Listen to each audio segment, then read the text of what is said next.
चंपा सोरेन ने युवाओं को बांटे ज्वाइनिंग लेटर, बोले साजिश के तहत हेमंत सोरेन को जेल भेजा, केंद्र झारखंड की मदद नहीं करती।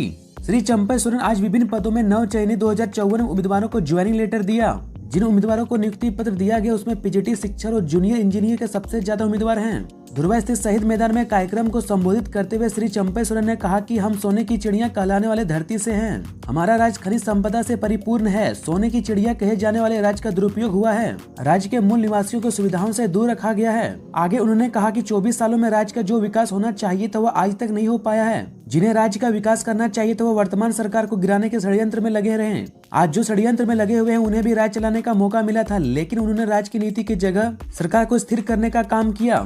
साजिशें रची जिसकी वजह से हेमंत सोरेन को जेल जाना पड़ा है। झारखंड राज्यसभा चुनाव उम्मीदवारों के ऐलान में देरी क्यों? राज्यसभा की राह कौन करेगा तय? कहीं वफादारी हावी तो कहीं वोट बैंक साधने की कवायद। लोकसभा विधानसभा के चुनाव से पहले राज्यसभा का चुनाव होना है। भाजपा से सांसद समीर उरांव और कांग्रेस के धीरज साहू की सीट खाली हो रही है। पार्टियां उम्मीदवारों के नाम पर आखिरी मोहर लगाने में लगी है। भाजपा और कांग्रेस के कई उम्मीदवारों के नाम की चर्चा है, लेकिन इन चर्चाओं में छनकर जो नाम सामने आ रहे हैं उसके पीछे की रणनीति और चुनावी गणित को समझना जरूरी है। भाजपा प्रदेश अध्यक्ष बाबूलाल मरांडी कह रहे हैं कि केंद्रीय नेतृत्व ही करेगा, नाम जल्द ऐलान होगा, जबकि प्रदेश कांग्रेस प्रभारी गुलाम अहमद मीर ने राज्यसभा चुनाव में महागठबंधन की ओर से एक उम्मीदवार होने की बात कही है। उनके बयान से साफ है कि वह गठबंधन की गांठ को किसी भी हाल में अभी कमजोर नहीं करना चाहते। उम्मीदवार कौन होगा इस सवाल पर उन्होंने कहा कि दोनों दलों के बीच सहमति बन जाएगी। गोड्डा सांसद ने सीबीआई से की सोरेन परिवार की शिकायत। 9 पन्ने का लेटर लिखा, बताया रांची, धनबाद, दुमका में गलत तरीके से संपत्ति अर्जित की। जेएमएम सुप्रीमो शिबू सोरेन और उनके परिवार वालों की शिकायत एक बार फिर से सीबीआई से की गई। बेनामी संपत्ति अर्जित करने को लेकर यह शिकायत गोड्डा सांसद निशिकांत दुबे ने की है। उन्होंने सीबीआई निदेशक को चिट्ठी लिखी है। इन चिट्ठी में उन्होंने सांसद शिबू सोरेन उनके पारिवारिक सदस्यों के खिलाफ भ्रष्टाचार का आरोप लगाया है। पत्र के माध्यम से अनुरोध किया कि सीबीआई बेनामी संपत्ति की जांच करे और उचित कार्रवाई करे। पत्र में सांसद निशिकांत दुबे ने बताया कि सोरेन परिवार ने न केवल रांची बल्कि दुमका और धनबाद के अतिरिक्त राज्य के कई जिलों में गलत तरीके से संपत्ति अर्जित की है। महाशिवरात्रि आज बाबा नगरी में उत्साह का माहौल, हर तरफ बज रहा शिव धुन। मंदिर में तैयारी जोरों पर। 8 मार्च को महाशिवरात्रि के अवसर पर देवघर स्थित द्वादश ज्योतिर्लिंग में एक बाबा बैद्यनाथ मंदिर और शिव बरात समिति की तैयारी जोर शोर से चल रही है। जिला प्रशासन भी इस दिन भीड़ की संभावना को देखते हुए तैयारी कर रही है। बाबा मंदिर में चली आ रही परंपरा के अनुसार कार्यक्रम किए जाएंगे। शिव बरात समिति की ओर से नगर स्टेडियम से भव्य बारात निकाली जाएगी। वहीं बाबा मंदिर में पारंपरिक बारात निकलेगी। महाशिवरात्रि की रात्रि की रात बाबा की श्रृंगार पूजा नहीं होगी। महाशिवरात्रि के दिन अगले सुबह 3 बजे पट खुलने की पारंपरिक कांचा जल पूजा और सरदारी पूजा के बाद आम भक्तों के लिए कपाट खोल दिए जाएंगे।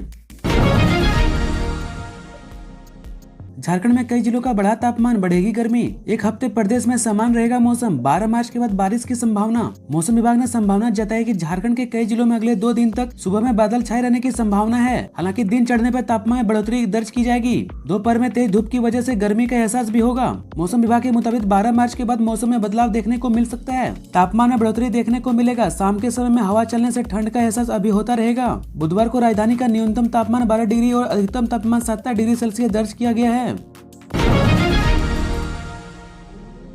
रिम्स के डेंटल कॉलेज में 8 साल पहले खरीदा गया ओटी का सामान अब हो रहा है इस्तेमाल। रिम्स के डेंटल कॉलेज में ऑपरेशन थिएटर को लेकर वर्ष 2016 में सामान खरीदा गया था, लेकिन उस समय ओटी का निर्माण नहीं होने से यह स्टोर में पड़ा रहा। अब जब ओटी का निर्माण हो रहा है तब 8 साल बाद उक्त सामान का उपयोग किया जा रहा है। ओटी के सामान की खरीद 1.94 करोड़ रुपया में की गई थी। एजेंसी को इस मद से पैसे का भुगतान भी कर दिया गया था। वर्ष 2020 में सीएजी की ओर से सरकार को सौंपी गई जाँच रिपोर्ट में इसका खुलासा हुआ।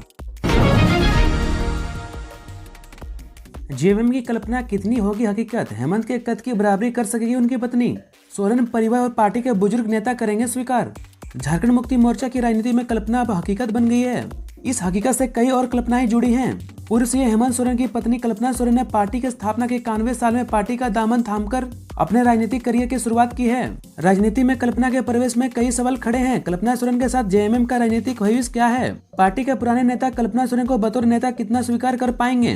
क्या पार्टी में कल्पना का कद हेमंत सोरेन के जितना हो पाएगा या सिर्फ एक कल्पना मात्र है? उनसे यह समझने की कोशिश की आखिर कल्पना सोरेन का राजनीतिक में आना, पार्टी पे उनका प्रभाव, भविष्य की संभावना और चुनौतियां क्या हैं?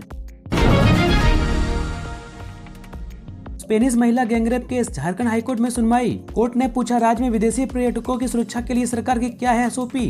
झारखंड हाईकोर्ट में स्पेन की महिला के साथ गैंगरेप मामले में गुरुवार को सुनवाई हुई।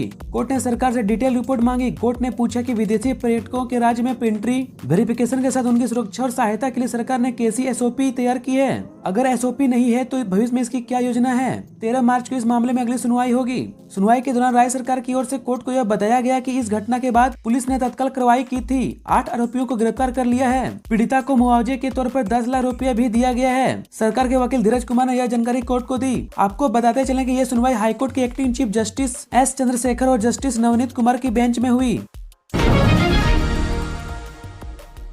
लोकसभा इलेक्शन, इंडिया गठबंधन झारखंड में लोकसभा की 14 सीटों पर लड़ेगा चुनाव, बोले कांग्रेस प्रभारी गुलाम अहमद मीर। झारखंड कांग्रेस प्रभारी गुलाम अहमद मीर ने कहा कि झारखंड में इंडिया गठबंधन लोकसभा की सभी 14 सीटों पर चुनाव लड़ेगा। कांग्रेस, झामुमो, राजद और वाम दलों का मजबूत गठबंधन और उनके उम्मीदवार चुनाव मैदान में होंगे। इंडिया गठबंधन के सभी दलों का संयुक्त कार्यक्रम जल्द पूरे झारखंड में होगा। पिछले 10 वर्षों में केंद्र में बीजेपी की सरकार ने सिर्फ झूठे आश्वासन जनता को दिए हैं। जुमलेबाजी से जनता परेशान है। उन्होंने कहा कि हजारीबाग लोकसभा सीट से उम्मीदवार की घोषणा 2-4 दिन में हो जाएगी। बैठक की अध्यक्षता कांग्रेस के प्रदेश अध्यक्ष राजेश ठाकुर की, जबकि संचालन जिला अध्यक्ष शैलेंद्र यादव ने किया। झारखंड हाईकोर्ट ने कहा 6000 करोड़ रुपए खर्च हो गए, खरकई डैम परियोजना पूरी होनी चाहिए। झारखंड हाईकोर्ट ने सरायकेला की खरकई नदी डैम परियोजना को बंद करने के मामले में दायर PIL पर सुनवाई की। इस दौरान भूमि सुधार तथा राजस्व विभाग के सचिव सशरीर उपस्थित हुए। उनकी ओर से कोर्ट को परियोजना के बारे में जानकारी दी गई। इस पर कोर्ट ने शपथ पत्र दायर कर यह बताने का निर्देश दिया कि इस परियोजना के तहत अभी और कितनी जमीन को अधिग्रहण का काम बचा हुआ है, साथ ही कितनी राशि विभाग के पास उपलब्ध है।